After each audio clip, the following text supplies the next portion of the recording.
สืบเนื่องมาจากเพลงแม่ลำวงเขากลับมาอ่านคอมเมนต์กันนะครับอย่างคอมเมนต์นี้ก็ยกคำในในเพลงมาหั่นทอดหนึ่งแล้วมาเป๋เพื่อนก็บอกว่าดอกซาลาพีกับมากี้กลางกองแปลว่าดอกสาลาพีก็มาบานกลางถนนแม่นว่ะน้องจอยกลางถนนดอกซาลาพีกับมากี้กลางกองเนี่ยดอกสาลาพีบานกลางถนนนะกลางถนนถนนนี่เป็นตางเรือนถนนเนี่ยเนาะภาษาไทยกองกลางกองกลางกองกองก็มันจะเป็นกองเล็กๆอ๋อมันเหมือนใจดอยก็เหมือนใจดอยมันเป็นเขาเรียกว่าอะไรภูเขาเล็กๆแล้วก็ดอกสาลาพีก็จะเป็นบ้านอยู่ข้างบนเนี่ยกองน่าคิดว่ากลางกองนี่ค่ะถ้าเป็นบ้านไอ้กำเมืองนี่กลางกองนี่ก็คือตรอกซอกซอยถนนเล็กๆถ้าถนนใหญ่ๆนี่ว่าห้องว่าตางเนาะตางแต่ว่าตางเป็นตางกลางตางข้างตางถ้าน้อยกว่าถนนที่เป็นซอยเข้าบ้านในหมู่บ้านเพราะว่ากองแล้วเพราะว่ากองบ้านอ้ายเป็นกองกองเนี่ยกองบ้านน้องจอยอยู่กองไหนอ่ะบ้านได้อยู่กองนี้อ่ะเฮ้ยกองนี้เป็นใจกองพูดง่ายอ่ะอยู่กองอันนั้นหมายความว่าอยู่ซอยปุ้นอยู่เส้นปุ้นซอยเนาะอันนี้คือกองกลางกองเฮ้ยตั้งไฟตกเหี้ยกลางกองวะเนี่ยคือตั้งใครตกหล่นอยู่กลางถนนแต่คำว่ากลางกองในเพลงเนี่ยคือกลางกองในเพลงเนี่ยถ้าเป็นภาษาไทยบ้านน้องนะมันจะเป็นกองก็เหมือนเป็นภูเขาเล็กๆเนาะภูเขาเล็กๆแต่มาเสื่อว่าเป็นภูเขาใหญ่นะภูเขาเล็กๆเป็นกองมันเหมือนจอมปลวกใหญ่กว่าจอมปลวกประมาณนั้นใหญ่กว่าจอมปลวกแล้วก็มันไปบานอยู่ข้างบนกองถือว่าเป็นม่อนได้ก่อนอย่างนั้นมันมีม่อนแจมม่อนฮันม่อนนี่อย่างเงี้ยจะหมายว่าม่อนฮันม่อนเนี่ยประมาณนั้นจะเป็นดอยกับใบใหญ่ปอเนี่ยมันเป็นม่อนท่านม่อนนี่ประมาณนั้นถ้าเป็นอันนี้คือเรียกว่ากองแมนกองถึงเรื่องกองคำว่ากองนี่มันก็ไม่หลายความหมายนะแล้วแต่บริบทหน้าตอนนั้นน่ะเขาจะอู้กันเรื่องอะไรอย่างนะอย่างเช่นตอนนี้เขาอู้กันถึงเรื่องเนื้อเพลงว่าดอกสาลาพีกับมากี้กลางกองเป็นแต่ว่าดอกสาลาพีก็มาบานกลางกองหรือกลางเนินกลางม่อนดอยม่อนเขาหรือเนินเขาเล็กๆกลางกองไม่ใช่กลางถนนเนอะแต่ถ้าเป็นกลางตางเนี่ยเป็นกลางถนนแล้วนะแต่ดอกสาลาพีกับมากี้กลางทางกลางทางนี่คือ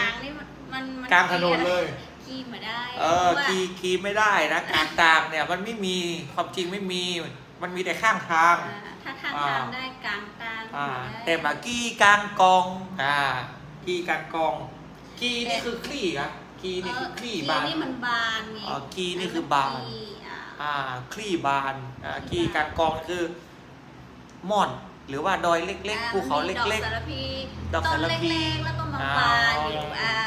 อันนี้คำว่ากี้กลางกองนะครับนี่คือกองนะ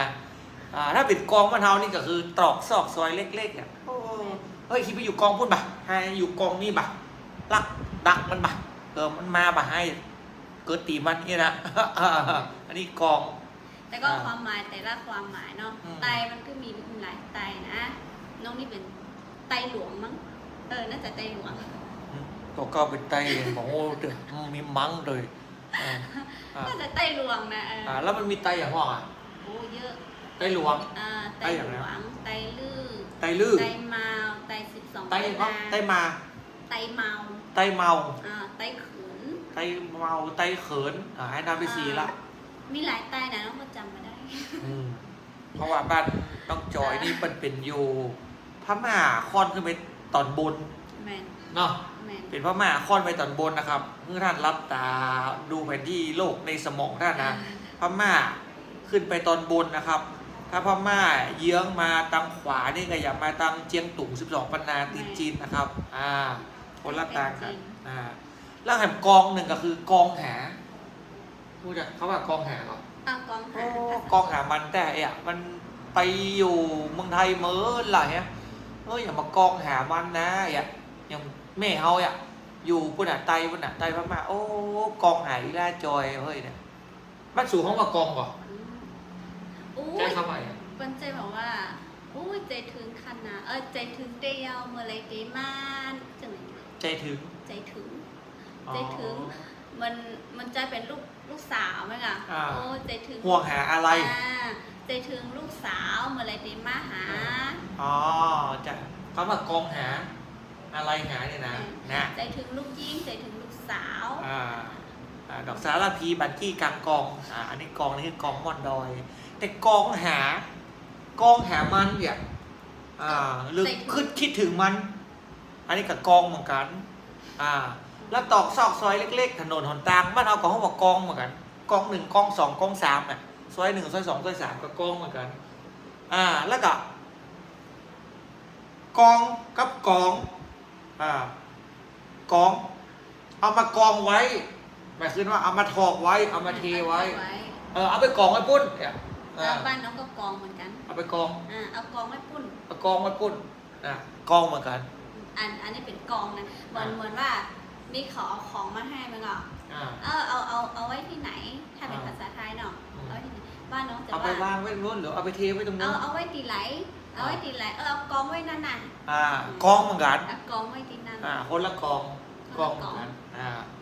กองเหมือนกัน กองเหมือนกัน เอาไว้เป็นกองเป็นกองเป็นกองคือว่าเทไว้เป็นกองเป็นกองเป็นกองเป็นยอมเป็นยอม เอากองไว้นั่นน่ะ กองว่า ก็หมอว่างไปรู้ได้ไงเอากองไว้ก่อน อันนี้ก็กองเหมือนกันนะครับ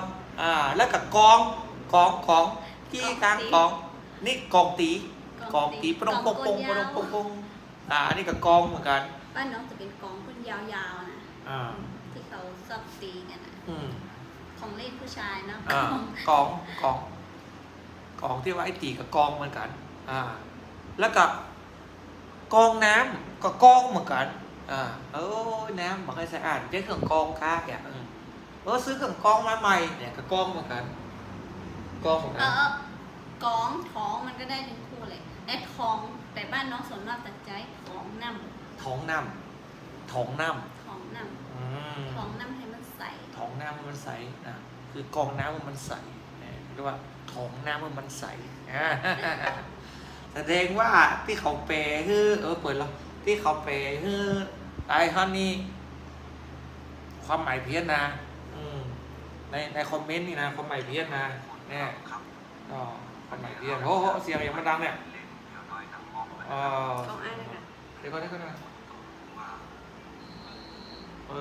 ปไหนล่ะซ่อมไปแล้วเอาละตีโก้ตะเกียบอันเนี้ยโอ้ซอขันบอกปลาละเฮ้ยซอบอกปลาละสาลาปีกับมากี้กลางกองนี่หมายความว่าดอกสาลพีก็มาปานอยู่บนเนินเขาหรือว่าม่อนดอยอันนี้คือความหมายของมันนะครับ เดี๋ยวต่อไปเขาจะมาขยายความกันใหม่ ตอนนี้เขาอู้กันเรียกกองที่พี่น้องไตหมายถึงดอยเล็กๆม่อนดอยเล็กๆแต่กองบ้านเฮานี่คือกองตรอกซอกซอย หรือว่ากองอ้อยเยาะ ประมาณนี้นะครับบ๊ายบายจ้า